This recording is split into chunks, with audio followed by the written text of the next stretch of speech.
მოგესალმებით, ეს არის გადაცემა გარემო და ჩვენ და ტრადიციულად მას უძღვებით ალბათ იასირანაშვილი და ლაშ ჩხარტიშვილი.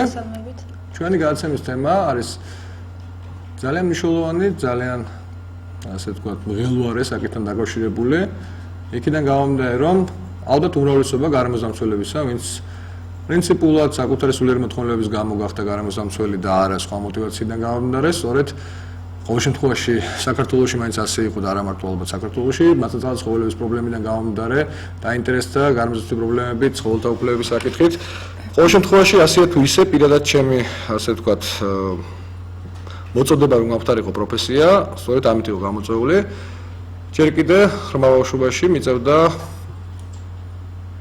ასე ვთქვათ, ყოფილიყავი შემსწრე იმ საზარელი კადრებისა, რომელიც ჩვენ ქალაქში ხდებოდა და ხდება სამწუხაროდ დღემდე, როცა მაწანწალად ცხოველებს დაუნდობლად ებრძოდნენ და ამითი, ასე ვთქვათ, ხეირი და სარგებელი არ ქონდა არც საზოგადოებას, არც ადამიანს და არც ცხოველს მით უმეტეს, რომელსაც ხერხემალ გადამტვროლს უწევდა ხშირ შემთხვევაში სიკვდილი, მანქანაში ტრანსპორტირების დროს ხოლო ზოგჯერ გადარჩენა, თუ კი ამას გადარჩენა ჰქვია და ქუჩაში კიდევ უფრო უმძიმეს მდგომარეობაში გახანგრძლივებული ტანჯვით აღსრულება.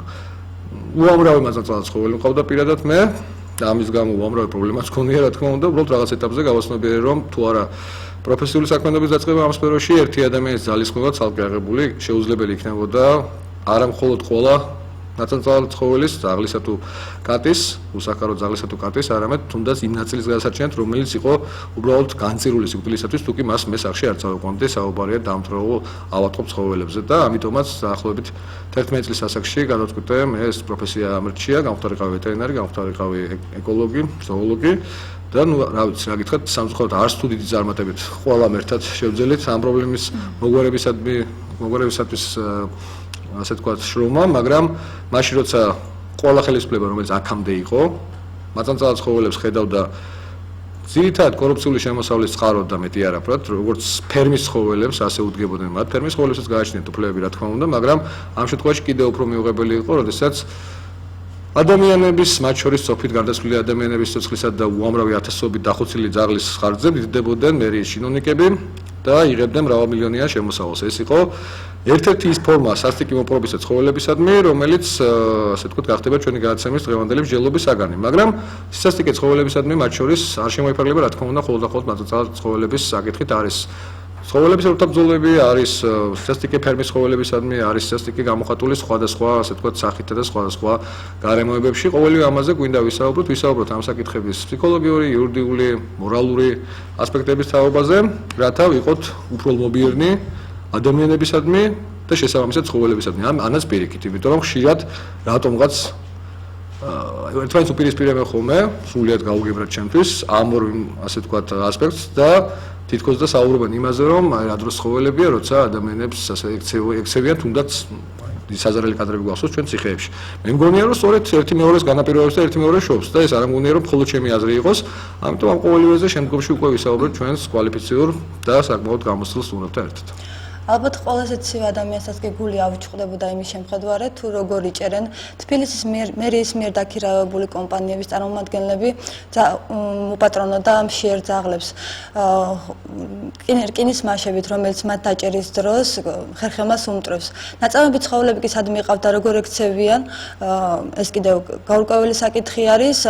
აღნიშნულთან დაკავშირებით ხდებოდა თუ არა ვინმეს პასუხისგებლობა კანონმდებლობის წინაშე და თუ კანონი იყო უბრალოდ ფორმალურად რჩებოდა ამის საუბარზე ჩვენ ვისაუბრებთ ჩვენ დღევანდელ გადაცემაში სტუმრებთან ერთად ესენი არიან ქაბატონი დალი ბერიკაშვილი, ზოოფსიქოლოგი, ცხოველთა უფლებების კომიტეტის წარმომადგენელი, ქალბატონი ირინა ლიკლიკაძე, არასამთავრობო ორგანიზაცია ცხოველთა მეგობრობის გამგეობის წევრი და ქაბატონი თეო აბაიშვილი, საქართველოს ახალგაზრდა მწვანეთა მოძრაობის გამგეობის წევრი.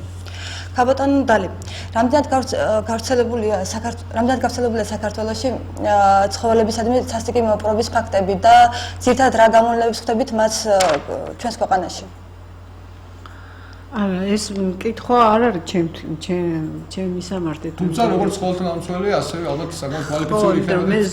ყველაზე დიდი გამოცდილების ცხოველთა დამცველი ხართ ერთ-ერთი ჩვენ შორის და ამიტომ თქვენგან დავიწყოთ. ფსიქოლოგიაში მიმუშავია, მაგრამ პრინციპში მე უბრალოდ ფსიქოლოგია. ქაბატონი დალი ზარი არის სტუდიაში და განვაგრძელებთ აუცილებლად წითელი ნითება, ანუ რეკამის სტუდიაში. გისმენთ? მოდიში. გისმენთ? ალო, გამარჯობათ. გამარჯობათ. სულ ეხლა ხანს დავიწყე თქვენი ყურება და მაქვს რამდენიმე შეკითხვა თუ შეიძლება რომ დაგისვათ. დიახ, გისმენთ. ნუ პირველი რაც შეეხება რა ხდება ამჟამად და რა სიტუაცია არის მაწანწალო ცხოველებთან მიმართებაში, ჩემთვის ცნობილია. როგორ იქცეოდა მერიის სამსახური და როგორ იქცევა, ესეც ცნობილია. მე მაინტერესებს თუ გაქვთ რაიმე კონკრეტული გეგმა ან შეთავაზება, რა შეიძლება გავაკეთოთ როგორც უპატრონო ან მაწანწალო ცხოველებთან მიმართებაში, ასევე აი როგორც ლაშა მახსენა წეღან ცხოველთა ორთაბრძოლა, რომელიც ვითომ ჭყალებში კანონით ისჯება თბილისში, მაგრამ რეალურად არაფერი ამ მხრივ არ გაკეთებულა და მოგეხსენებათ, რომ ვისაც უნდა და ამის სურვილი აქვს, ისედაც აკეთებს ამას. ან მაინტერესებს აი ამ ორ კონკრეტულ საკითხთან დაკავშირებით თუ არსებობს რაიმე კონკრეტული გეგმა და დიდი მადლობა. უბრალოდ მინდა გთხოვოთ ყველა იმ ადამიანს, რომელიც მეტად კვალიფიციურია ამ საკითხში, მეტი გამოსილი აქვს, მეტი შემხებლობა აქვს, ყოველივეს გააჩნია თავის დრამატურგია და განვითარების, ასე ვთქვათ, თანმიმდევრული გეგმა. შესაბამისად, გადაცემა განკუთვნილი არა მარტო მათთვის, ვინც კარგად იცნობს ამ საკითხს, არამედ საზოგადოების ყველა ჯგუფის წარმომადგენლებს. ამიტომ ჯერ პრობლემის აღწერა იქნებ, ასე ვთქვათ, გვაცალოთ, უხეშად რომ ვთქვათ და შემდგომში გადავიდეთ გამოსწორების გზებზე. მადლობთ. ამიტომ დაუბრუნდეთ ჯერ შეკითხვას თუ შეიძლება გამდალე. ისე დიდი მადლობა, რა თქმა უნდა, ესეთი ასე ვთქვათ, ღრმა. მე ახლა პრინციპში უფრო ზოგად საკითხებზე სალაპარაკოთ მოვედი, იმიტომ რომ ჩემზე უფრო კომპეტენტური ადამიანები არიან რეალურ პრობლემებში უფრო ჩახედულები ყოველდღიური თავის საქმიანობით გამომდინარე. მაგრამ ეხლა მე ჯერ აი ცხოველთა უფლებების კომიტეტიო შეიძლება გაჩნდეს ეს კითხვა, რომ რას ნიშნავს რა რისი წარმომადგენელი ხარ და მაგაშია საქმე, რომ ცხოველებსაც აქვთ უფლებები აქვთ. საქართველოს სხვათა შორის მიერთებულია იმ ბუნების ქარტიას, გაეროს მიერ მიღებულ ბუნების ქარტიაზე აქვს ხელი მოწერილი, სადაც წერია, რომ ნებისმიერ ცოცხალ არსებას აქვს სიცოცხლის უფლება აქვს და ნუ აქ უფლება, რომ აი წამებით არ მოკლა. აი ეს მინიმალური ეს უფლებები ხო აქვს ცხოველს, რომ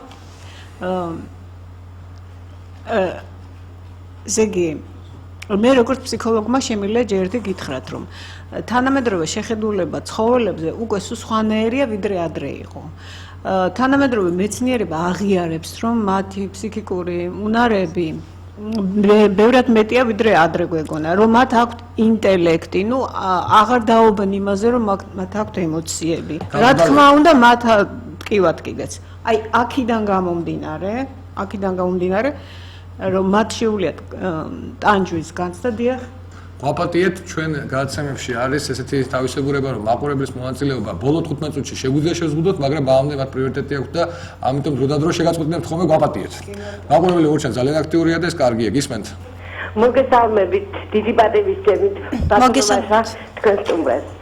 იცით რა, ცხოველებს ყველა ვიცავთ, რასაკვირველია მეტნაკლებად როგორ შეგვიძლია ახლა მაგალითად მოსახლეობა. მე ამ ქალბატონს ძალიან ვიცნობ ეკრანიდან, დიდი მადლობა რომ იცავს ესე იგი ნამდვილად ამ ოთხფეხა მეგობრებს და თქვენ დიდი მადლობა ბატონო ლაშა, ხალხსაც იცავთ, ადამიანებს და ცხოველებსაც, მაგრამ ერთი პატარა შეკითხვა მაქვს თქვენთან ბატონო ლაშა. იცით რასთან დაკავშირებით? გდანში იყავით თქვენ ხიზანიშვილის ქუჩაზე. ახლა ხანს რაღაცა ხეების მოჭრასთან დაკავშირებით. მაგრამ აქ ისევე მიმდინარეობს ხეების მოჭრა გაუბედურებით. ავჭალის ტერიტორია? არა, იცით ხიზანიშვილის ქუჩაზე. აქ ახმეტელის მეტროსთან? და არის დაუმთავრებელი და არის ხეების გაკაფება. ახმეტელის მეტროს მიმდებარე ტერიტორია. თანაც დილით დგებით, მაშინ ხდება მოჭრილი ხეები და ღამე ვიცით ჭრია, რომ ხმა არ არის, არ ვიცით და მე მაინტერესებს ახლა ერთი რამ. აი ამ გარაჟებიო ქვიათ და არც გარაჟს არ აგავს და აი სასაფლაოებს რომ დაამკვანეს ეზოები, თუ შეიძლება რამე, რომ ჩვენს გვეშველოს, იმიტომ რომ ის გაზონებში არის შეჭრილი პირდაპირ. დიდი მადლობა. თხოვნა იქნება პირველ რიგში დღევანდელი გადაცემის თემაზე დავსვათ შეკითხვებით, ჩემთან დაკავშირება სხვა ეკოლოგიურ თემებთან მიმართებაში. იცით რომ შეგიძლიათ პირდაპირ ჩემი მობილური ტელეფონის ნომერია 593 951 952 593 951 952. გთხოვთ სხვა საკითხებზე დამერეკოთ პირდაპირ ეთერს გარეთ, რომ არ ავსდეთ მსჯელობის თემას. რაც შეეხება ხიზანიშვილის ქუჩაზე სხვა საკითხებსაც ორი სიტყვით გეტყვით მხოლოდ და მხოლოდ დღეისათვის თბილისის მერიის მიერ გაცემული ნებართვების საფუძველზე თბილისის ტერიტორიაზე ჯერ კიდევ იწყება და უამრავი შემთხვევაში უკვე განხორციელებულია მთელი რიგი ვანდალური ქმედებებისა, რაც შეეხება სკვერებისა და განსხვავებული ტერიტორიების გაჩეხვას. მე იმედი მაქვს, რომ პირდაპირ თუ ჩემ პოზიციას, იმედი მაქვს, რომ უახლოეს მომავალში საქართველოს გენერალურ პროკურატურაში ვიხილავ მათ შორის ამ საკითხის გამო და არა მარტო ამ საკითხის, არამედ დღევანდელი თემის გამოც პირადად იგი უგულავას, რომელიც არის უშუალოდ არა მარტო პოლიტიკურად, არამედ ჩემი აზრით და ეს არის ჩემი აზრი, ხარად ჩამოყალიბებული საკმაოდ მთელი რიგი საფუძვლების გამო დაკითხვაზე, რადგანაც ერთ შემთხვევაში და მეორე შემთხვევაში თუ არა კორუფციით, სხვა არაფერი შეიძლება აიხსნას ერთგვარი ან მეორეგვარი ვანდალიზმი და თუ რატომ არის ვანდალიზმი ცხოველთა მიმართებაში ამდაგვარი მოპყრობა, ამაზე საუბრობდა კავტონი დალი და მას ბოდიშს ვუხდით, ვთქვით რომ იქნებ მხოლოდ ამ საკითხზე დღევანდელ თემაზე გავაწყვეტინებთ ხოლმე სტუმრებს და სხვა საკითხებზე დღეს არ გადავიდეთ. გისმენთ ხაზმანა. და ვაგრძელებ იმას, რომ ესე იგი ცხოველი რახან არის, ფსიქიკის მატარებელი რა უბრალოდ. ანუ მას შეუულია გრძნობა, მას შეუულია ტკივილი და რადგანაც ეხლა ჩვენ ახლა ძალიან ფართოდ ეხლა ვერ მიმსჯელებ და ლაპარაკია უფრო ძაღლებზე და კატებზე, ხო? ეს ძაღლები და კატები არის ეგრეთ წოდებული კომპანიონი ცხოველები და კომპანიონი ცხოველები ადამიანების, ანუ თანამგზავრი, მეგობარი არსებები არიან. ის რომ მათ ექცევი მხეცურად, ეს თვითონ ადამიანსაც აზარალებს მორალურად ძალიან. იმიტომ რომ როდესაც კომპანიონი ცხოველი, რომელიც ძალიან ხშირ შემთხვევაში ოჯახის წევრად იქცევა ხოლმე და ამ დროს გარეთ აღმოჩენილი მაწანწალა რატომღაც მექანიკურად ექვემდებარება სასტიკ მოპყრობას სახელმწიფოს მხრიდან, ეს არის ძალიან დიდი ზარალი საზოგადოებისთვის მორალური თვალსაზრისით, იმიტომ რომ ესე იგი მაშინ გამოდის, რომ რატომღაც ესე იგი სახში არა და გარეთ არის ასე ვთქვათ, ოფიციალურად დაკანონებული სისასტიკე დასაშვები და არ შეიძლება ეს, იმიტომ რომ ეს სისასტიკე რაღაცა ფარგლებს ვერ შეინარჩუნებს, აუცილებლად გავრცელდება ადამიანებში. ამაზე აუცილებლად გავაგრძელოთ შემდეგ კითხვაში საუბარი, მაგრამ თავისთავად თქვენი დააფიქსირეთ, რომ ცხოველებს როგორც ცოცხალ ორგანიზმებს, ასე ვთქვათ, ცოცხალ არსებებს, ფსიქიკის მატარებელ ცოცხალ არსებებს. ტკივილის უნარი აქვს, განსის უნარი აქვს. რა თქმა უნდა, ტკივილის, სიყვარულის, ერთგულების, ყველა რატომ უნდა დავუმატოთ? არ ვიცით, რომ ძაღლებმა ერთგულება იციან. არ ვიცით, ინტელექტიც აქვს არაჩვეულებრივი. განსხვავებული ფორმით გამოიხატება, თუნდაც იგივე მგლები არ შემიძლია არ გავიხსენოთ, ჩემი ერთ-ერთი ეს თუ შეიძლება გამოყვეს სუბიექტური მიდგომიდან გამომდინარე საყვარელი ცხოველები, რომლებიც გამოირჩევიან საკუთარი ინტელექტითაც და ერთგულების ფათაშორის მეოჯახეები და ასე შემდეგ. ძალიან ღირსეულები სხვათა შორის. და ჩემ პირველ არასამთავრობო ორგანიზაციის გარემოძაბვის, რომელიც მეორე კურსზე შევქმნი, ამიტომაც დავარქვი ლობო იმ ცნობილი ისტორიის გამო, რომელიც ერთად თომსოს ჰქონდა და რომელიც ბევრი ბავშვისთვის ყოფილა ალბათ მორალური, ასე ვთქვათ, ფორმირების ერთ-ერთი ამოსავალი წერტილი. სარი არის სტუდიაში. გისმენთ? გისმენთ? გისმენთ? გისმენთ? გონი არის. გონი ტექნიკური პრობლემა იქნებ? არ ვიცი, ვისი ბრალია იქნებ გადმორეკოთ კიდევ ერთხელ, ან მე მგონი ზარი არ შემოდის უბრალოდ ეთერში თუ თავიდან დარეკეთ თუ შეიძლება. ერთო თქვენთან მექნებოდა ესეთ შეკითხვა. თქვენი ასე ვთქვათ მიდგომა ამ საკითხისადმი, რომელიც შეიძლება ვინმესთვის იყოს რადიკალური, თუმცა ჩვენთვის ნაკლებად. როგორია, თქვენ როგორ უყურებთ ცხოველთა უფლებების საკითხებს, თქვენი ორგანიზაცია, პირადად თქვენ და ასე ვთქვათ, რა განვითარება წარმოგიდგენიათ ამ მიმართულებით საქართველოში საზოგადოებრივი აქტივობისა თუ სახელმწიფო პოლიტიკის თვალსაზრისით? პირველ რიგში მაშინ იმას ვიტყვი, რომ ადამიანები თვითონ როგორ უყურებენ ცხოველებს, საერთოდ ადამიანებს აქვს ტენდენცია იმისა, რომ გარემოში რაც კი არსებობს, ყველაფერს იყენებენ როგორც რესურსს და ამ ცხოველებსაც უყურებენ როგორც რესურსის ერთ-ერთ წყაროს. რასაც ჩვენ ვეწინააღმდეგებით და ვთვლით, რომ ყოველი ცხოველი, რომელიც არსებობს დედამიწაზე, არის ჩვეულებრივი სულიერი არსება, რომელსაც აქვს სიცოცხლის უფლება და ჩვენ შემთხვევაში ვლაპარაკობდით უკვე ძაღლებზე და მაწანწალა ძაღლებზე. არა მარტო, ჩვენი განცემის თემა ყოველ მაწანწალა ცხოველები არ არის, ყოველ ცხოველს. ანუ ვლაპარაკობდით წეგან, ასე ვთქვათ, ძაღლებზე, რაც ძაღლები უკვე არ აღიქმება რაღაც რესურსად, რომელიც შეგიძლია საკვებად გამოიყენო, ან ტასასვლის დასამზადებლად. თუმცა შეიძლება გამართებით. სამწუხაროდ ამგვარ ფორმებზეც არის საუბარი. მით უმეტეს იმ ქვეყანაში, სადაც ტრადიციული არ არის. ტრადიციებს ძალიან მნიშვნელობა აქვს ნებისმიერი ქვეყნის კულტურისათვის, ჩვენი კულტურისთვის ძაღლები მართლაც არ არიან, ასე ვთქვათ, საკვები ან სხვა ტიპის გამოყენებითი რესურსად ახმული არ ყოფილან არასდროს, თუმცა აქამდე კი მივიდა ბევრის მახინჯი ფანტაზია მინდა გითხრათ. და ასეთ ფაქტების შესახებ ჩვენ ვსმენია, თქვენ არა? კი, სმენია, მაგრამ მაყურებელსაც მოუყვეთ ერთი-ორი ფაქტის თავობაზე. ტრადიცია, როდესაც ირღვევა, ეს კიდევ უფრო დიდი მორალური ზიანია. თქმა უნდა. იმიტომ რომ აი შეიძლება ტრადიციულად დავუშვათ ეს ძროხა და ისა, კი რა თქმა უნდა ძროხა ცოდვა, მაგრამ ეს ტრადიციული მეცხოველება ერთია და როდესაც შენ უკვე იმას ჩართავ იმას ძაღლს და კატას მასში. ეს ხდება ხოლმე დიდი კატასტროფების დროს. ერთი ნაბიჯია უნდა გითხრათ კანიბალიზმამდე აქეთ. კი, დაახლოებით ესეა, გეთანხმებით, იმიტომ რომ ირღვევა ის ტრადიციული მორალური ჩარჩო, რომელიც ამათ კულტურას გააჩნია. არაცნობიერი ტაბუები გეტყვით მე, ერთს რო დაარღვევეს, ადვილია, ნუ თურმე იმის მოკლა შეიძლება, ნუ მე იქ ვიღაცის რატომაც არა ადამიანის და რა მოხდა იმასაც მოვიშორებ თავი და ძალიან ადვილი მყიფე ზღვარია იქ. და სხვა შუთ ბევრი სიმახინჯე ვიხილებ ჩვენ ამ ბოლო წლებში და ბოლო დღეებშიც, მაგრამ იქამდე იმაზეც კი იყო საუბარი, ჯერ ეს არ დამტკიცებულა, მაგრამ მე არ გამორიცხავ რომ ამგვარი ადამიანებისაგან იგივე ადამიანის ორგანოებით ვაჭრობას არ იყოს შორს. ესეთი რამოდენიმეჯერ ის თიხმა გავცელდა, არ არის დადასტურებული, რა თქმა უნდა, ჯერჯერობით იმედი არ დადასტურდება, მაგრამ აი თქვენი ასე ვთქვათ მსჯელობის ლოგიკა რომ გავაგზავნოთ, ეს სრულიად შესაძლებელია, როცა ადამიანი მიდის იმ ჩარჩოების ზღვევაზე, რომელიც მორალური ჯებირების დარღვევა იწვევს ცინიზმს და ცინიზმია თუ ხარ აბსოლუტური ცინიკოსი, მაშინ ყველაფერზე მედიხარ. რაღა გაკავებს. თქვენს ხედვას დავაბუნდეთ, ანუ თქვენს იქნებ მოგუყავთ რამოდენიმე მაგალითი, აი განსაკუთრებით მძიმე, ასე ვთქვათ, მიდგომებისა ამ კუთხით, რაც გამოიხატება ცხოველებისადმი სასტიკი მოპყრობაში, მხოლოდ და მხოლოდ მშრალი მატერიალური მოგების ნახვის მიზნით ყოველგვარი მორალური ზღვრების გარეშე. ძალიან მარტივია მაგალითის მოყვანა, თუნდაც ხორცის წარმოება, მხოლოდ იმიტომ რომ ძროხა არის ძროხა და მისი ხორცი გემრიელია, არ ნიშნავს იმას, რომ ჩვენ თავისუფლად შეგვიძლია მისი სიცოცხლე ხელყოთ და გამოვიყენოთ საკვებად და ყველამ კარგად ვიცით, როგორ სასტიკად ეპყრობიან და როგორ სასტიკად ხოცავენ ძროხებს, როდესაც ამზადებენ მათგან საკვებს.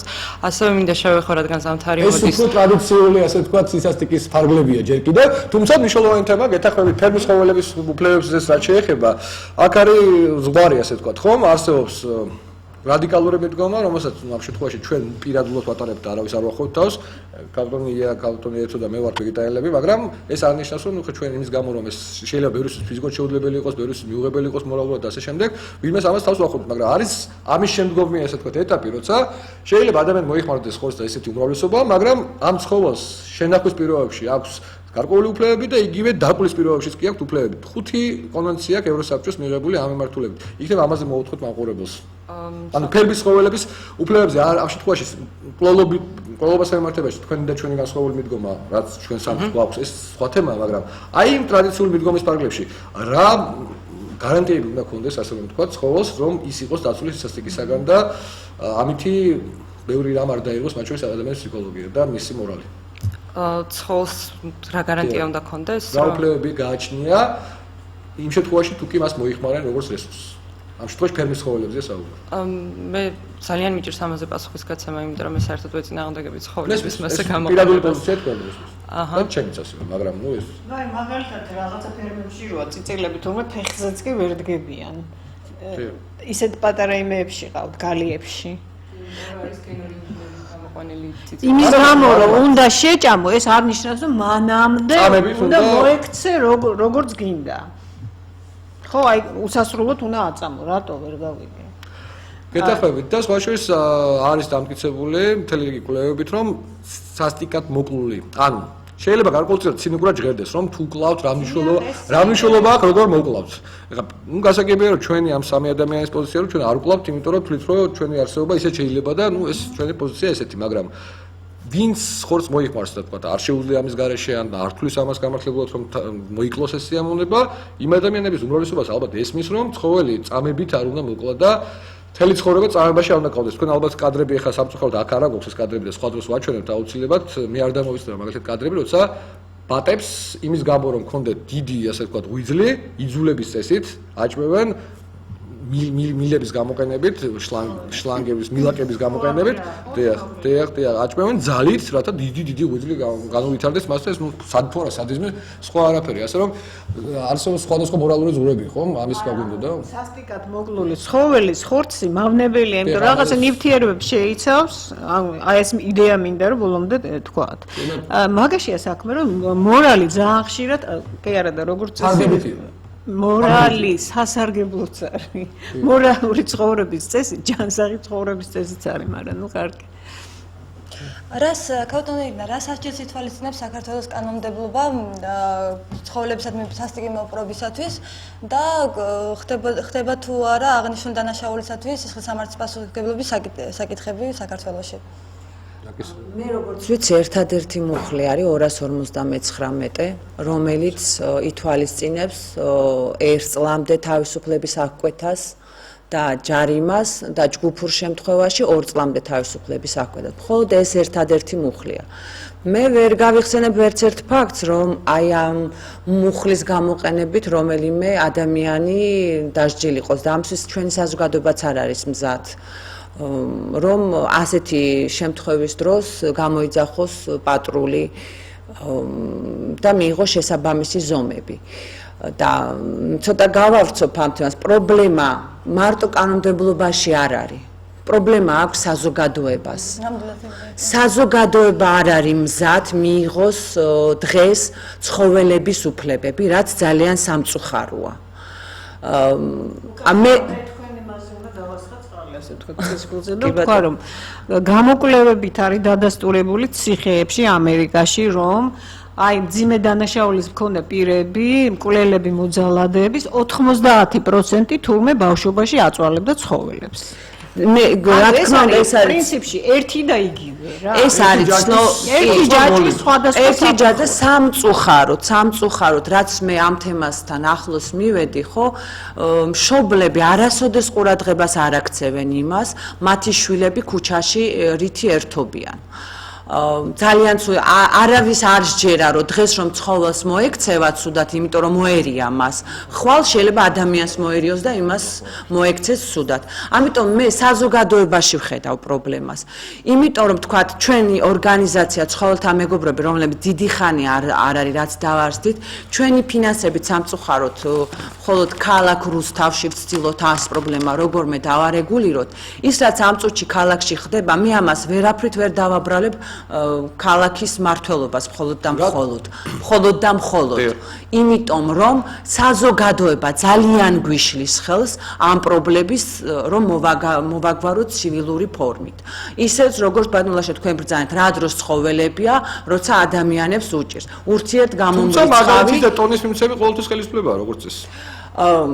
აი მას მეტი პასუხისმგებლობა გააჩნია როგორც მორალურად, ასევე სამართლებრივად, იმიტომ რომ ის უნდა იყოს მაგალითის პრინციპი, როცა ხელისუფალი თავად გვევლინება ჩვენ დანაშაულის ავტორად, იქ ძალიან რთულია მხოლოდ და მხოლოდ მორალურ, ასე ვთქვათ, გამონაკლისებზე დაყრდნობა საზოგადოებისა. გასაგებია ეს ყველაფერი. მე ასე ვფიქრობ, ეს არ მარტო ცხოველთა უფლებების სფეროში ზოგადად ასეა. როცა თავად ხელისუფალი ყავს, მე რამდენჯერ ვსმენია მაგალითად, სამწუხაროდ ყავდა ხელისუფლები, რომელიც კორუფციის ნიშნით იყვნენ გამორჩეული ერთიც, მეორეც და ასე შემდეგ, ხო? გასაგებია რომ ხელისუფლება უნდა მიცეს სმენია, ეს სხვა მაგალითი სხვა სფეროდან მოყავს მაგალითი, რომ რა რატომ არ უნდა მოიპარო, თუ კი დაუშვათ სააკაშვილმა 100 მილიონი მოიპარა, ორი თვით დავიყიდა, მე საერთოდ ძალიან წინააღმდეგი ვარ ცხოველების უფლებების პოლიტიზირებისა, იმიტომ მაგრამ მაგალითები სხვა სფეროდანაც ასეა. იმიტომ რომ მოდი ვილაპარაკოთ ცხოველებზე. მუნიციპალიტეტის პასუხისმგებლობა. მე ახლა მაშინ შეგაწყვეტნებ და ვთხოვ, გაუშვანოთ ეთერში კადრები გორის მუნიციპალიტეტსა, ვიცი რომ იგივე ხდება რუსთავშიც, იგივე ხდება თბილისშიც და სამწუხაროდ რუსთავში ახლა არ ხდება ესე საბედნიეროდ არ ხდება ის. დარწმუნებული ხარ? კი, დარწმუნებული და როგორ ხდება? ამ წუთას ყადაღაადებს იმ ორგანიზაციას, რომელიც როდის დაიბადა? ზაღლმჭერი, ერთი თვეა უკვე ყადაღაადებს, ზუსტად ვიცი და რაც ძალიან კარგია და სხვა შორის პერიოდის რაც ჩვენ ვარსებობია. კი, რაც ჩვენ, აი ამიტომ არისტოტელეს არ იყოს ადამიანის პოლიტიკური არსებაა და აქედან გამომდინარე პოლიტიკა. რაც ჩვენი ორგანიზაცია არსებობს, მინდა გითხრათ, რომ ბატონლაშა, ჩვენ მქონდა შეხვედრები შესაბამის სტრუქტურებთან და შეთანხმებით ვმუშაობდით. თუმცა ყადაღის გარეშე, რომელიც დაედო უკვე ხელისუფლების ცვლილების შემდეგ, პრობლემა არ იყო მოგვარებული. ვიდეო ჩართოთ, ნახოთ როგორ მუშაობდა მუნიციპალიტეტები წინა ხელისუფლების პირობებში და იმედია ახლა შეწყვეტილია რიგ შემთხვევებში მაინც.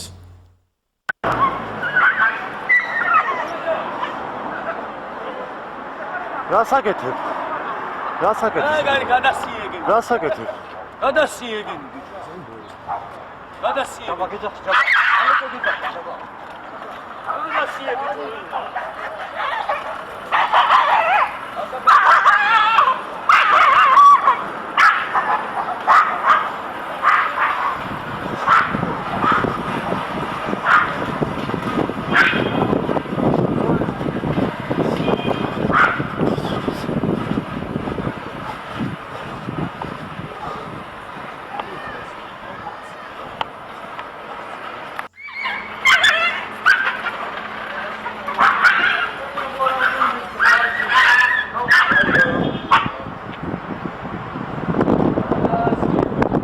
იცი ახლა რა საკეთებ?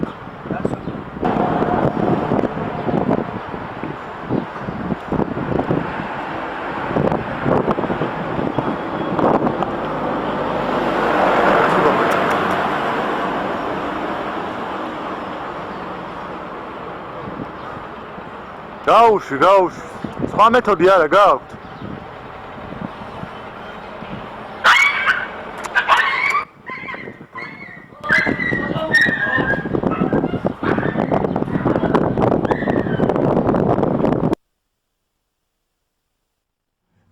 თქვენთან გადმოვა შეკითხვით ასეთით. აქ იყო მცირე კამათი იმის თაობაზე, მოქმედებს თუ არა პოლიტიკად ცხოველთა უფლებებზე ან რომელიმე სხვა დარგზე და თქვენი შეხედულება ძალიან საინტერესო იქნებოდა. თუ წარმოგიდგენიათ რომელიმე სფერო, ნებისმიერი ადამიანის უფლებები, გარემოს დაცვა, ცხოველთა უფლებები თუ სხვა, რომელზეც არ მოქმედებდეს იმ შემთხვევაში პოლიტიკა თუ კი ქვეყანაში არის ერთპარტიული მმართველობა, რაც იყო, რაც ნაწილობრივ შეიძლება ეხაც შეიქმნას და ყოველთვის ეს გარკვეულ პრობლემებს უკავშირდება. ეს რაც შეეხება პოლიტიკურ ნაწილს ამ თუ იმ სფეროში არსებული მდგომარეობისა, იმიტომ რომ ზოგადად ერთპარტიულობა პრობლემა რომ არის ამას ყველა ვაღიარებთ. და თუმცა პარტიასაც გააჩნია, მაგრამ მაინც ყოველთვის საკიფათოა. თუმცა ამასობაში როგორც ყოველთვის მაყურებლებმა შეგვაწყვეტინეს. ისმენთ. ალო, გამარჯობათ. გამარჯობათ. ერთი გვაინტერესებს ასეთი შეკითხვა. გასაგებია რომ ცხოველებს უნდა მოულა პატრონება, ისიც ცოცხალი არსება, მაგრამ ამისათვის უნდა იყოს და შექმნილი ესეთი ორგანიზაციები, რომელიც ცხოველის ყოფაზე ეზრუნებს და მაგალითად აი მახათის დასახლებაზე ძაღლების დიდი რაოდენობა, რომელიც დაჭერასაც ნამდვილად არასწორი მოგონებით ახდენენ, მაგრამ არც ის არის იქ მაცხოვრებლებს ვერ გაუვლიათ. ეჯელი იყო ასეთ შემთხვევა, რომ ეს მაწანწალა ძაღლები იქ პადიაში ძინავთ. ერთი შემთხვევა იყო ასეთი, მაცხოვრებელი შევიდა ბნელაში ვერ დაინახა, ძაღლს დაედგა ფეხი. ძაღლმა უკბინა, ამან კეტი იყო თუ რაღაცა ეჭირა, ხელში იცოდა რომ ასეთ სიტუაციაა გადაკრა. შემდეგ იქ არ ვიცი, ვიღაცა ქალია, რომელიც ამოდის ღამე აჭმევს, არ ვიცი რომელიც შეიძლება თქვი თაგანის ბრძანდება, უჩივლა კუკის პოლიციაში და დაიბარა საკითხი და ლამის ერთი წელი ლამის მისცეს მოკვდა ის ძაღლი. და ლამის დაიჭერა და ხოლმე მიექცეს ყურადღება ამ ძაღლებსაც მაშინ რომ რაღაცა რომ აი ეთოს მიცეთ საშუალება, მოდით ამ კითხვას გაცეს პასუხი. ფეხი და ძაღლს და მერეკეტი დაარტყა რა თქმა უნდა პასუხს გასცემს. მოდით იქნებ ეთოს მიცეთ საშუალება და შემდეგ თქვენთან დავბრუნდები. ეთო, პირველი პოლიტიკაზე გავლენა ამ სფეროზე და ბაჭრობის დღევანდელ საკითხებზე და მეორე იქნებ მიცეთ საშუალება ეთოს, იმიტომ დაგვეჩაგრა დროითი ბალანსის თვალსაზრისით, სხვა თუ არაფერი. თქვენი შეხედულება, რომელიც არ ამგონია ძალიან განსხვავებული იყოს რომელიმე ჩვენგან შეხედულებებიდან, რა მეთოდები არსებობს საიმისოდ, რომ ეს პრობლემა მოგვარდეს. რა თქმა უნდა, ჩვენ იმაზე არ ვსაუბრობთ, რომ მაწანწალად ცხოველის პრობლემა მოსაგვარებელი არ არის, გააჩნია როგორ, ხოლო რაც შეეხება იმ წამებაზე და ხოცვა-ჟლეტვას, რომელიც წლები აგრძელდება, შედეგიანი რომ არ არის, ამას თქვენთან ამოწმებთ თქვენივე ასე ვთქვათ განცხადებით. თუ შეიძლება ეთო. პოლიტიკის გავლენას რაც შეეხება სხვადასხვა სფეროებზე, ზუსტად პოლიტიკის ბრალია ის რომ არ არსებობს არც ერთი სახელმწიფო ორგანო რომელიც იზრუნებდა ცხოველთა უფლებებზე არ არსებობს რეალურად კანონი რომელიც იცავს ცხოველთა უფლებებს და ზუსტად ამის ბრალია რომ ასეთ სულ მდგომარეობაში არიან დღესდღეობით ჩვენთან ცხოველები და ასევე მინდა ვპასუხო იმ ზარის ავტორს რომელმაც დარეკა რომ უნდა არსებობდეს რომელიმე ორგანიზაციები რომლებიც დაიცავენ ცხოველთა უფლებებსო და მოაგვარებენ ამ პრობლემებსო არა მხოლოდ ორგანიზაციები უნდა არსებობდნენ ასევე სახელმწიფო პირდაპირ უნდა ზრუნავდეს ამ პრობლემებზე და ანუ ქუჩის ძაღლებს რაც შეეხება მინდა აღვნიშნო რომ ალბათ ყველას გვსმენია იმის შესახებ, რომ ქუჩის ძაღლს დაუკბენია რომელიმე ადამიანი, მაგრამ უფრო მეტი ინფორმაცია მაქვს და უფრო მეტი შემთხვევები მსმენია პირადად მე, რამდენი ადამიანი დაუკბენია ოჯახის ძაღლს და ეგრეთ წოდებულ ჯიშიან ძაღლებს და მინდა ასევე აღვნიშნო, რომ ქუჩაში მცხოვრები მეტისმით ძაღლები უფრო მეტად სოციალურები არიან და უფრო მეტად შეჩვეულები არიან სხვადასხვა ადამიანებს და საზოგადოებას, ვიდრე სახლში მცხოვრები ძაღლები. ხშირ შემთხვევაში, ყოველ შემთხვევაში. კატეგორიები ძალიან ბევრია, მაწანწალად კი არა და კომპანიონი ეგრეთ წოდებული, ანუ სახლის ჩვენ შინაურს რომ ვძახით, ქალაქის პირობებში შინაური ცხოველებისა. მე კიდევ ერთხელ მინდა ყოველას ბოდიში მოვუხადო ძიმე კადრებისაც რომელიც ნახეთ, მაგრამ ჩვენს რეკლამას პოზიცია არ გვარგებს და ამიტომ ხანდახან ის მწარე რეალობას უნდა დავინახოთ ხოლმე. კალუნდალე.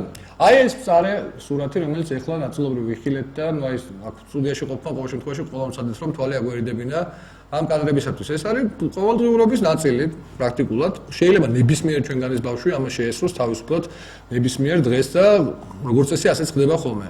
აი კონკრეტულად რა გავლენას ახდენს ამ ბავშვის ფსიქიკაზე და რა გართულებებით ასე რომ ვთქვა შეიძლება აისახოს მის შემდგომ ცხოვრებაში. ორი ვარიანტია რომ შეიძლება თუ ბავშვი მგრძნობიარეა საშინელი ტრავმა მიიღოს ამ ბავშვმა და ამ მდგომარეობიდან დიდი ხანი ვერ გამოვიდეს ან შეიძლება მთელი ცხოვრება ან მეორე ვარიანტია რომ აი ის მეც რაც ვთქვი რა ეს მოეწონოს ესა და გაიზარდოს მერე თანდათანობით ხო სასტიკი ანუ ორივე არის ძალიან მძიმე ვარიანტი ან უნდა ესე იგი ასე ვთქვათ უფრო კეთილი და მგრძნობიარე ბავშვი საშინლად ასე ვთქვათ ტრავმირებული დატოვო შეიძლება რაღაცა ფსიქიკური სენსი განუვითარდეს რაღაც კოშმარები და რაღაცა და ან მეორე რომ ასე ვთქვათ წაახალისო და წააქეზო სადიზმი ორივე შემთხვევაში აბსოლუტური კატასტროფაა ხო და რაც შეეხება პოლიტიკა რა თქმა უნდა პოლიტიკა მნიშვნელოვანია ნუ ახლა მაშინ ყველა ნებისმიერი ასე ვთქვათ თოქ-შოუ პოლიტიკაზე ლაპარაკს ხო არ დავიწყებთ ეხლა ჩვენ კონკრეტული ეს ჰაერის გარეშეც არ შეგვიძლია ცხოვრება მაგრამ სულ ჰაერზე ხო არ ვილაპარაკებთ ეხლა ჩვენი საქმე ეს არის ხო ჩვენი საზოგადოების სისასტიკე სხვათა შორის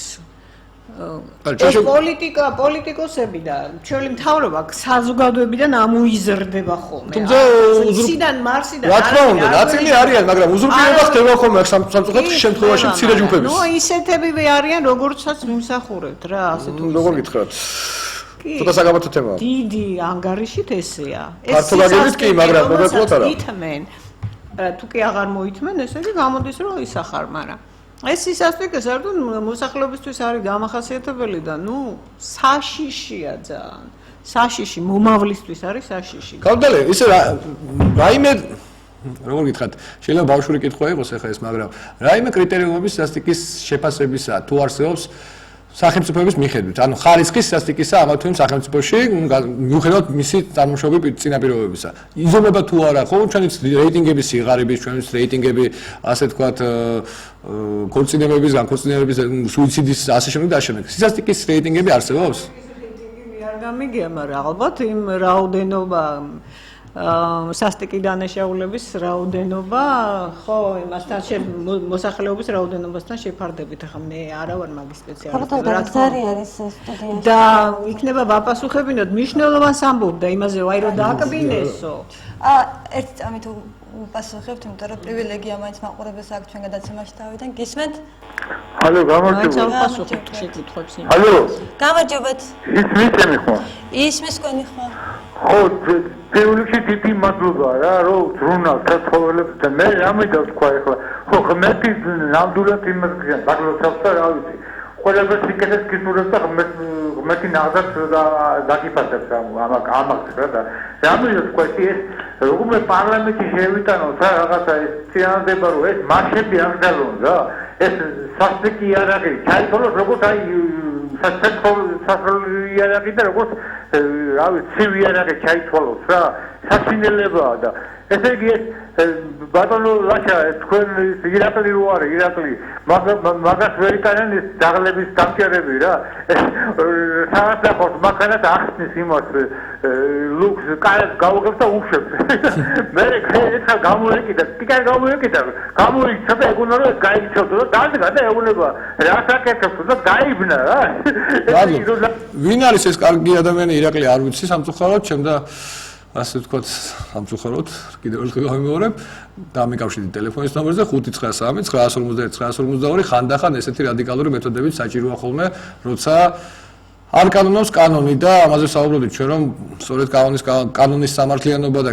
კანონიერება და მისი აღსრულების ვალდებულებას უპირველეს ყოვლისა ხელისუფლების პასუხისმგებლობა როცა არ ისჯებიან მერიის წარმომადგენლები მაგალითად რომლებიც ორგანიზებულ დანაშაულს შადიან რომელიც დაფინანსებულია ბიუჯეტის მიერ ამ შემთხვევაში ცალკეული პირის პასუხისმგებლობაზე საუბარი ხანდახან კი არა და ყოველთვის იწვევს მორალურ წინააღმდეგობას და სამხატვრო ირიდას მიცოდეთ საშუალებას კითხვაზე პასუხის გაცემის გთხოვთ მაყურებელს ძალიან მოკლედ და იქნებ ხალხო ირიდას დაუსვათ ეს შეკითხვას დიახ, გამარჯობათ, მოგესალმებით და რა შეა საქმე, იცით, აი გისმენთ ახლა ამდენი ხანი და გაოცებული ვარ რა.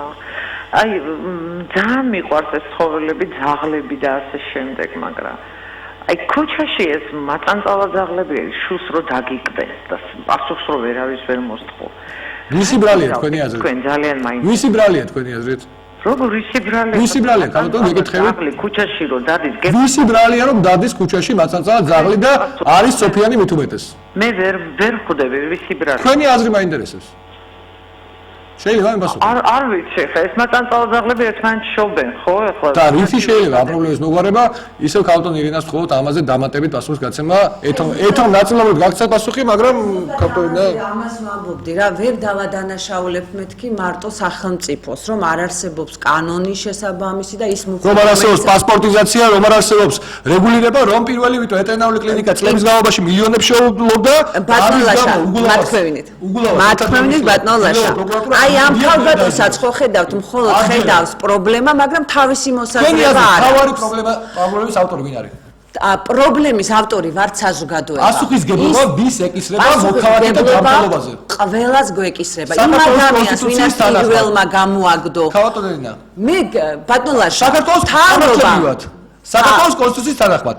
მოქალაქის უსაფრთხოებაზე. უნდა იზრუნოს სახელმწიფო. ამაზე საუბარი. არა, ამას არც ვეწინააღმდეგები, მაგრამ მე მაგალითად იმის მომხრეც კი არა ვარ, როცა ამბობენ, რომ ორგანიზაციებმა უნდა აქ საქართველოში არსებულმა არასამთავრობოებმა უნდა მიიღონ გრანტები სხვა უცხოური რატომ უცხოური ორგანიზაციებიდან? რას ვაკეთებთ ჩვენ მოქალაქეები, რომ თითო ლარი შევწიროთ ამ ორგანიზაციებს? იმიტომ რომ არ ჯერავთ. იმიტომ რომ თვითონ საზოგადოებას არ უნდა ამ ფორმით პრობლემის. კანტონა ირინა, აბატიეთ. ამ ფორმით მოგარ. ეს პრაქტიკას პრაქტიკას იცნობთ? ბატონო? სხვა ქვეყნების პრაქტიკას რამდენად იცნობთ? დასავლეთ ევროპული და ამერიკის შეერთებული პრაქტიკა ვერ დავიჩემებ, რომ კარგად ვიცნობ, მაგრამ მე ვიცი, ჩვენ ქვეყანაში რა ხდება.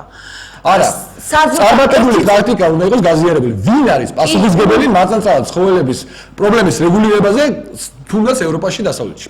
პირველ რიგში სახელმწიფო გეთახმებით მუნიციპალური პროგრამები ხორციელდება და არა კერძო ორგანიზაციები, მაგრამ საზოგადოების ჩართულობა უნდა იყოს მაქსიმალური. ეს უფრო სასიამოვნოა ჩემთვისაც. არის ის, რომელიც საზოგადოებიდან არის შეკვეთილი, ასე ვთქვათ. თუმცა საქართველოს ასეთი კანონი წლები არ გვინახავს. ხო, არ ყვეთავს საზოგადოება ამ კანონს. ვერ დაგეთახმებით ჩვენი ინტერაქტივის შედეგებს გაგასწორთ კითხვის შემდეგ, რომელსაც უკაცრავად ზარი არის სტუდიაში და შემდეგ დავსვამდით. ძალიან საინტერესო ინტერაქტივი ქონდა და გეტყვით პასუხს. საზოგადოებიდან მოდის შეკვეთა. ახლა სხვა საქმეა რომ მთავრობასაც არ უნდა, ეგეც დიახ, გისმენთ. უკაცრავად. ეს არა ქვია. მაწანწალა ძაღლი თუ უკბენს ადამიანს, იმან უნდა აგოს პასუხი, ვისი ძაღლიც იყო ეგ მაწანწალა. თქვენ თუ პატრონს იპოვით, იმისას ვაგოს მან პასუხი. კი ბატონო. კაპიტანაეთო, რამდენად აქტუალურია დღესდღეობით საქართველოში ძაღლების ორთაბრძოლის პრობლემა? თუმცა მანამდე მე შეკბერდით ინტერაქტივი შედეგების გამომხნევას ვერ დაგეთახმებით. ძალიან საინტერესო ინტერაქტივი და საკმაოდ ესეთი მასშტაბური გამოგვივიდა დღევანდელ გადაცემაში. კითხვა ინტერაქტივისა იყო ასეთი: უნდა იქნას თუ არა მიღებული კანონით ცხოველებისადმი სასტიკი მოპყრობის, თუ აქ აკვეთის წერია, ან უბრალოდ მოპყრობის შესახებ. პასუხების რაოდენობა გადანაწილდა შემდეგნაირად: 362 ადამიანმა გასცა პასუხი, რომ უნდა იყოს ასეთი კანონი მიღებული, 5-მა გასცა, რომ არ უნდა იყოს და 2-მა გასცა, რომ უჭირს პასუხის გაცემა. აქედან გამომდინარე 99%-ზე მეტი ამბობს, რომ ასეთი კანონი საჭიროა. შესაბამისად, ძველი ხელისუფლება, რომელიც ხალხის ხმას როგორც წესი არ დაგიდებდა თანაბრად, გასაგებია, რომ მიუხედავად ამგვარი დაკვეთის ასეთ თუ ისეთი სიმძლავრისა, არც თუ დიდი სიმძლავრისა გეთანხმებით, მაგრამ მაინც არ აქცევდა ყურადღებას, იმედია ახალი ხელისუფლება მაინც იქნება უფრო ადეკვატური, მათ შორის ამ შემთხვევაში იმ პოზიციაზე, რომელიც მე მგონი ჩემგან გამოხატული უფრო სწორი იყო. ძალიან დიდი სხვაობაა, 99% ამბობს, რომ ესეთი კანონი საჭიროა. ეთო გისმენთ. ერთი წამით რა იქნებ ქავადონ ირინას ვათქმევინოთ, რანაირი გზა არსებობს, რომ ჰუმანურად მოაგვაშა. ეს კანონი სადაც კარგად მუშაობს, იმ ქვეყნებშიც კი ძალიან ხშირად ირღვევა ცხოველის უფლებები. ადამიანის უფლებების ირღვევა ყველა ქვეყანაში. აი ნუ შევადარებთ ადამიანებს. ნუ შევადარებთ იმ ნაწილში, რასაც კანონის აღსრულება შეიძლება. საერთაშორისო დონეზე მაინც მიღებულია, რომ უნდა ხდებოდა სტერილიზაცია. აი მე ყველა იმ დასმულ კითხვას ხომ? დღეს იმდენად დიდია ეს პრობლემა ქუჩის ცხოველების, რომ კანონმდებლობაც რო შეიმუშაონ, ხო, არ მოგვარდება დღეს და ხვალ როგორც ამ ხალხს უნდა. ამიტომ ჩემი რჩევაა საზოგადოების, ნუ დაველოდებით ერთმანეთს, ამ პრობლემის მოგვარება შეგვიძლია თითოეულ ჩვენგანს. ყველა ეზოში დადის მიკედლებული ცხოველი, ნუ კი დაელოდებით რომ სხვა მაჭამოს. თქვენ აჭამეთ თქვენ შეეჩვიეთ მას, თქვენ გაასტერილეთ, თქვენ აცერით და თქვენვე იქნებით უსაფრთხო. სოციალურად ძალიან ძიმე პირობებში ყოფილი ქვეყნისთვის ეს უდა რთული გზაა. არანაირად არ არის რთული გზა, იმიტომ რომ სამეზობლოს ამის გაკეთება შეუძლია თუ უნდა. დიდი ბოდიშიც ისევ ზარი არის სტუდიაში, გისმენთ? ალო. გისმენთ? გისმენთ? თქვენ მე ასეთი შეკითხვა მაქვს თუ შეიძლება. შეიძლება. როდესაც ხდება ძაღლების დაჭერა და ნუ მათი სიკვდილი სადმიდის ეს ძაღლები, საერთოდ სადმი იყავთ, წავენ, ასაფლავებენ, აი სად არის, თუ მიექცევა ამას ყურადღება, ცოტა ცუდი რაღაცება გაიჟღერა ერთ დროს და მაინტერესებს. იქნებ ქაუტონეირინა უპასუხოთ თან კითხვას. ეს ძაღლები, რომელსაც იჭერენ, უნდა მოთავსდნენ მუნიციპალურ თავშესაფარში. და თუ აუცილებლობა მათი ევთანაზია, ჰუმანური გზით მოკვდინება, ამის შემდეგ უნდა მოთავსდნენ ეგრეთ წოდებულ ბეიკერის ორმოში. მაგრამ ისევ მინდა საზოგადოებას და როგორ ხორციელდება დღეს? მე არა მაქვს ამისი ფაქტები და ვერ ვიტყვი დღეს როგორ ხორციელდება, როგორ აკეთებს ამას თბილისის მუნიციპალური გიცდიათ მონიტორინგის განხორციელება? არა, არ გვიცია, ხომ გეუბნებით ბატონო, ჩვენ ახალი ჩამოყალიბებული. კალდალი, მაბატიეთ, გასაგებია თქვენი პოზიცია, კალდალი, თქვენ ხომ არ გიცდიათ ამ თქვენ ორგანიზაციას, ძალიან მნიშვნელოვანი საკითხია. არც თქვენ კალდალეთო. მაშინ მე გეტყვით, რომ ძალიან ბევრი ორგანიზაციას, მათ შორის კანტონ რუსლანის ორგანიზაციას არგოს ჩვენს გვიცდია აღნიშნული შესახებ ინფორმაციის გამოთხოვა, არ მონიტორინგზე საუბარი ზედმეტია. იქნებოდა ეს გრინპისის ყალბჭითა ჯგუფი, თუ იქნებოდა ეს ლობო, თუ იქნებოდა ეს არგუსი, იყო მცდელობები იმისა, რომ ელემენტარულად ხაშტაგრიც ხომ მაინც მიგვიღო ხოლმე ამ მიმართულებით გამოყოფილი სახსრების და როგორც წესი აღნიშნული არ ხერხდებოდა, რაც კიდევ ერთი ნიშანია იმისა, რომ დანაშაულის დაფარვასთან უნდა ქონოდა ადგილი, საქმე და რეალურად იმ თავშესაფარში ცხოველების შენახვა კი არა, ძირითადად მასობრივი მოკვდინება ხდება და ჩვენ კიდევ მოვითხოვთ ამ აღნიშნულის მონიტორინგის განხორციელებას უახლოეს მომავალში. სარი არის სტუდიაში, გისმენთ? გისმენთ? ალო? დიახ, გისმენთ. პირდაპირ ეთერში ვარ? კი ბატონო. მოგესალმებით. მოგესალმებით. ძალიან კარგ თემას შეეხეთ ამ ძაღლების თაობაზე, მატანწალა ძაღლების თაობაზე, მაგრამ ერთი რამე ვერ გამიგია. ესე იგი, თუ მატანწალა ძაღლმა გიქმნა, იმას მატანწალა რატო ქვია? იმას არ აქვს პატრონი. და ესე იგი, იმ პატრონმა აგოს პასუხი, აი რაც ხალი შემოვიდა კითხვით. როგორ შეიძლება? გაეცა პასუხი უკვე ამ კითხვას. ის არა, ამ ხელისუფლებას ხალხის ხოცვა ძალიან კარგად ეხერხება და ნუ თუ ძაღლები ვეღარ დახოდეს ეს მატანწალა? აი ისე იქამდე მივედით, რომ ადამიანების ხოცვის მეთოდი არის მათ შორის ცოფის პრობლემის მოუგვარებლობა. ცოფის პრობლემის მოუგვარებლობის ერთ-ერთი ძირითადი ნაწილია ის, რომ საქართველოში არ არსებობს ცხოველების, მათ შორის ძაღლებისა და კატების პასპორტიზაცია. საქართველოში გაუქმდა წინა ხელისუფლების პირობებში ვეტერინარული სამსახურები, გაუქმდა ცოფზე უფასო ვაქცინაციის პროგრამები ცხოველებში და ადამიანებში. შედეგი აქედან არის უამრავი დაღუპული ადამიანი, ამ შემთხვევაში არა ტყვიისაგან, არამედ ცოფისაგან, რომელთან მიმართებაშიც როგორც უფრო მეტად განვითარებულ იმედია, ვიდრე ძაღლის, ასე ვთქვათ, უმაღლესი ფსიქიკური მოქმედება პირების მიერ ჩადენილი დანაშაული უფრო მძიმეა, ვიდრე რა თქმა უნდა ცხოველების მიერ ჩადენილი დანაშაული, რომლებიც მოქმედება და ინსტინქტებით მით უმეტეს თუ იყვნენ სოფი დაავადებული. მე იმედი მაქვს, იგი უგულოვასაც კი, უფრო მეტი მოეთხოვება, ვიდრე მატანწალა ცხოველს, რომელიც დაავადებულია ცოფით და რომლის არსებობა ბუნებაში არის მისი დანაშაული პირადად, იმიტომ რომ სახსრები გაფლანგულია და ამას აუცილებლად დავამტკიცებთ. მე ვარ ერთ-ერთი მომჩივანი ამ მიმართულებით, საჩივარსაც ვამზადებ და ეს დამტკიცდება და უკვე თხოვე ოპერატორებს ბოლო ზარი შემოუშვათ და დავასრულოთ დღეს მაყურებელს ბოდის მოვხვდით, მეტი ზარი ვეღარ შემოვა, იმიტომ რომ დასამთავრებელი გვაქვს გადაცემა და ბოლო 10-15 წუთში ჩვენ ზარებს ვზღუდავთ, ყვაპატიეთ. გისმენთ. ალო? გისმენთ. რაშა გამარჯობა გენიცალე. დიახ, იქნებ მაყურებელი, იქნებ სტუმრებს დავუსვათ შეკითხვები. მე მისმენ? მე არ დამისვათ, სტუმრებს დავუსვათ შეკითხვები. იცით რა? აი ძაღლებს რო უყრი ხოლმე საჭველებს ხო მაღლიდან, ძირითადად მაგენი ხორცს ეტანებიან. ან ხო, ამისთვის კინაღა მანათემას გადამცა? ხო, აი მაშინ გადამცა მეზობლებამ მე და კიდე მეორე ამბავი უფრო სერიოზული კიდევ. ესე იგი ძაღლებს თუ არ აჭამე, ისინი დაკვენენ, აბა რას გიზამენ? ქიერი ძაღლები. თუ არ გადაუყარი კორპუსებიდან აბა რა ვქნათ, როგორ გამოვკვებოთ ძაღლები? გადაყრას, ნაგავში ჩაყრას არ ჯობია, გადმოყარო და ძაღლებს ისედაც ისინი იმ წუთში მორბიან, როგორც კი დაინახავენ. ესმე თუ გრძნობენ, იმ წუთში მორბიან. არც კი ვიცი საიდან გამოვარდებიან ხოლმე. მე კიდე თუ ძაღლის მოკვდინება აუცილებლობას წარმოადგენს, ან ავათარი, ან რაღაცა არის, იმით კი არ უნდა მოკლან საზეზღრობით. მაგით იკლავდნენ შუა საუკუნეებში, რა ვიცი მე, აი ესენი რო იყვნენ რა, კაციჭამიები. უნდა გაუკეთო ნემსი, რომ ვერც გაიგოს ძაღლმა სიკვდილი. დიდი მადლობა ქალბატონო, ძალიან კარგი ქალბატონი იყო. ეთაქვებია. დიდი მადლობა რომ აჭმევთ და სრუნავთ ცხოველებს. ძალიან დიდი პრობლემები ექნება მეზობლებთან. აი ეს არის პრობლემა. ქალბატონო, მინდა დაგისვათ, მინდა დაგისვათ. რამდენად აქტუალურია დღესდღეობით ძაღლების ორთაბრძოლის პრობლემა საქართველოში? იცით რა არის, ჩემს ბავშვობაში მე მახსოვს დიღმის მასივში ვცხოვრობ და ჩემს უბანში ტარდებოდა ხოლმე ყოველ კვირას ეს ორთაბრძოლა ძაღლების და უკანასკნელი წლების განმავლობაში მართალი გითხრათ არ მსმენია არც ერთ ორთაბრძოლასთან დაკავშირებით რაიმე ინფორმაცია. განდალი თქვენ ორთაბრძოლები? არა, მე მარიც ზოგად საკითხებზე სალაპარაკობ. თუმცა ეს ერთ-ერთი გამოხატულებაა, ხო? ამ ასე თქვა. არა, რა თქმა უნდა, ეს ის არის, მე ვიცი რომ აკრძალულია ხა ჩვენ ვაყურებინებს ამ ორთაბრძოლებს თუ რამე ინფორმაცია არ მაგალითად YouTube-ზე საკმაოდ ხშირად ხვდებით ჩვენ ასეთ კადრებს. კი, არსებობს ძირითად რეგიონებში ტარდება ტურნირები. მოწმე რომ ჩვენ გავხდეთ, ხო, ეს არის ჩვენ ნაკლებად შესაძლებელი. და აქაც საზოგადოებაა დამნაშავე და არა მხოლოდ სახელმწიფო.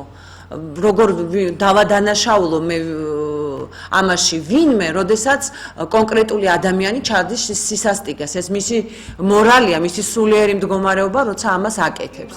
და სახელმწიფო ამას არეგულირებს. მაგაში ლაშა მართალია. სახელმწიფო უდავოდ უნდა გააკეთოს რეგულაცია, მაგრამ საზოგადოებაც უნდა მოვამზადოთ ამისთვის. რას გულისხმობთ? რას გულისხმობთ? ძალიან ხშირ შემთხვევაში, აი თუნდაც თბილისის სამაშველო ჯგუფებს იძახებენ იმ იმედით მოსახლეობა, რომ გონიათ, რომ ეს ძაღლი იცხოვრებს გადასარევ პირობებში. ასეთ ადამიანები რომელი პროპაგანდის ხორბლი არიან ეს ადამიანები ხო ვერ მეთქვით? შემთხვევით იმ პროპაგანდის ხომ არა რომელიც რუსთავიორზე ძალიან აქტიურად გადიოდა ხოლმე, როცა დიდი უგულავა, დიდი მაგრალით ხსნიდა ხოლმე თავში საფარს რამოდენიმე წელიწადში და იჭრა ამ ადამიანებს აუხსნა. მომეცით საშუალება. აუხსნათ რა? რომ ეს კადრები არ გინახავთ თქვენ? ეს კადრები მინახავს ხო და მომეცით ახლა საშუალება რომ საზოგადოება რომელსაც ეშლება რაღაცა აუხსნა. ისმენთ? ესე იგი, წარმოიდგინეთ თქვენი თავი თითოეულმა თქვენგანმა. ცხოვრობთ რაღაც გარკვეულ პირობებში. ვიღაცა მოვიდეს უკითხავად, აგიყვანოს, ჩაქსვას ბროლის კოშკში, გაჭამოს, გასვას და ორ კვირაში დაგაძინოს. სამუდამოდ. არის ეს კარგი ცხოვრება? ზრდასრული მეტისი, აი ეს არის ქუჩის ძაღლს ასე მოიხსენიებთ ჩვენ, ქართულ სინამდვილეში არ შვილდება. ის რომელიც გაიზარდა გარკვეულ გარემო პირობებში იმას რომ შეუცვლის ძაღლი ვარდება სტრესში. თუ სახეობა არ არის აგრესიული, თუ არ არის აგრესიული და ამ აგრესიულობით ადამიანის ბატონო? სახეობა არა ჯიში ამ შემთხვევაში. არა, ჯიშიან ცხოველებზე არ ვლაპარაკობ მე. კონკრეტულად ძაღლი არის სახეობა და მას გააჩნია ჯიშები. სახეობები არის ველურ ცხოველებს შორის გაყოფა და როგორც კონკრეტულ ცხოველზე ვლაპარაკობ. მეტისებზეა საუბარი. მეტისებზეა საუბარი, დიახ.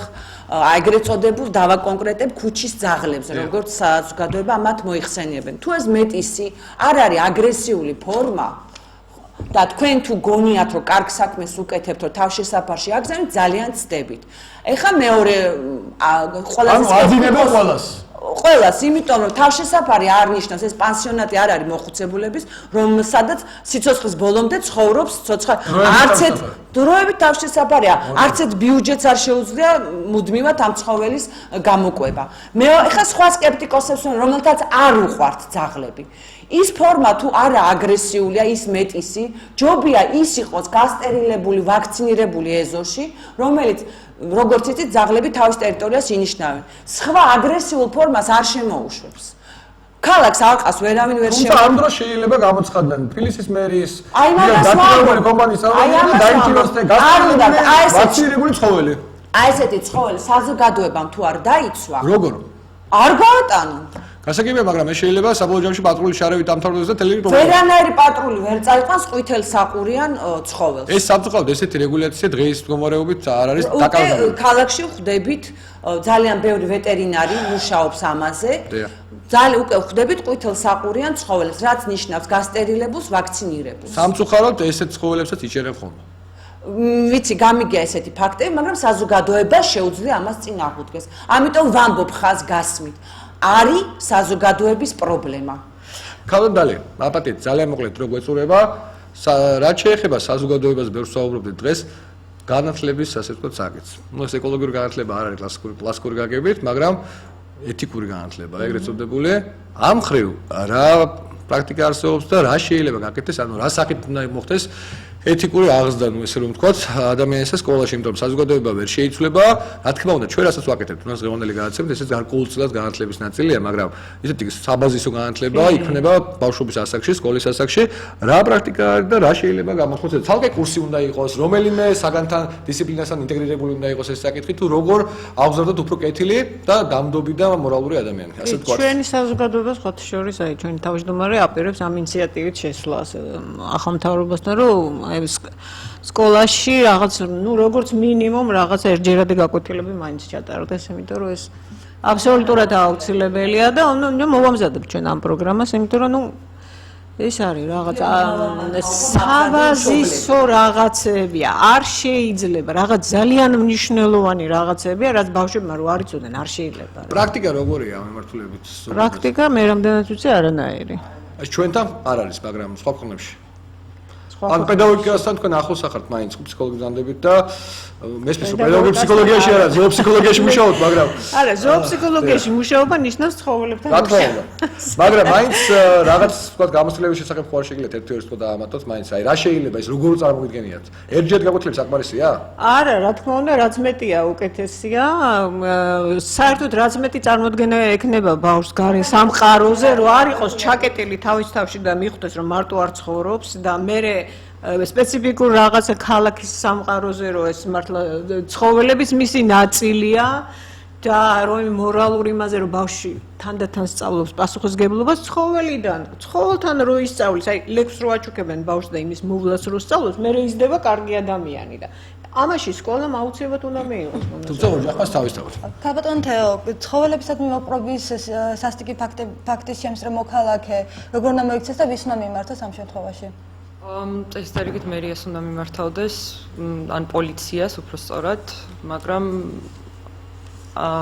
ჯერჯერობით მე მაგალითად არ გამიგია არავინ, როდესაც დახმარება გაუწევია პოლიციას მისთვის, როდესაც დაუფიქსირებია ცხოველის მიმართ სასტიკი მოპყრობის. თუმცა როგორც გაირკვა, ამინისტიის შემთხვევაში ერთი ადამიანი მაინც აღმოჩნდა 259 მუხლით გასამართლებული, ჩვენ და გასაოცრად საჯარო პროკურატურა ამასალებს, მაგრამ სასამართლოდან შეიძლება ამასალების აღება, ძალიან მაინტერესებს ესეთი მაინც რა ჩაიდინა ამ ადამიანმა, რომ საქართველოში სადაც კანონი არ არსებობს, რომელიც განსაზღვრავდა რა არის სისასტიკე კონკრეტულად ცხოველის მიმართ და ანალოგიის პრინციპი თუ არ იქნა გამოყენებული სამართლის კოდექსიდან, ისე მოსამართლესაც გაუჭირდება ამის გაკეთება, ერთი ადამიანი მაინც დაისაჯა. რა თქმა უნდა, საჯელი მხოლოდ და მხოლოდ საკმარისი არ არის საიმისოდ, რომ სისასტიკეს მასშტაბები და ხარისხი შემცირდეს, მაგრამ ესეც ერთ-ერთი ინსტრუმენტია, რომელიც ასობრიობამ საზოგადოებამ შექმნა საიმისოდ, რომ დაცული იყოს მისი თითოეული წევრის თუ არა მარტო ადამიანის, არამედ ცხოველების უფლებებიც, მისი სიცოცხლეც და ელემენტარული ეთიკური ნორმებიც, ასე რომ ვთქვათ. როგორც ხედავთ, არავინ არ აზრუნავდა ჩვენ უმწევო ცხოველებზე, დაკავებლები იყვნენ მხოლოდ ფულის გათეთრების მიზნით, ეგრეთ წოდებული თავშესაფრის შექმნით. იმედია, ჩვენი ახალი ხელისუფლება იზრუნებს მათ რეალურ დაცვაზე. გემშვიდობებით ერთი კვირით. ერთი კვირით გემშვიდობებით და იმედია საზოგადოება მოსთხოვს ახალ ხელისუფლებას, რომ ეს კანონი იქნას მიღებული, რომელიც ძალიან მნიშვნელოვანია და მხოლოდ ეს არა, მაგრამ ესეც ძალიან მნიშვნელოვანია. ამის გარეშე ჩვენ შორს ვერ წავალთ ამ მიმართულებით. მადლობთ.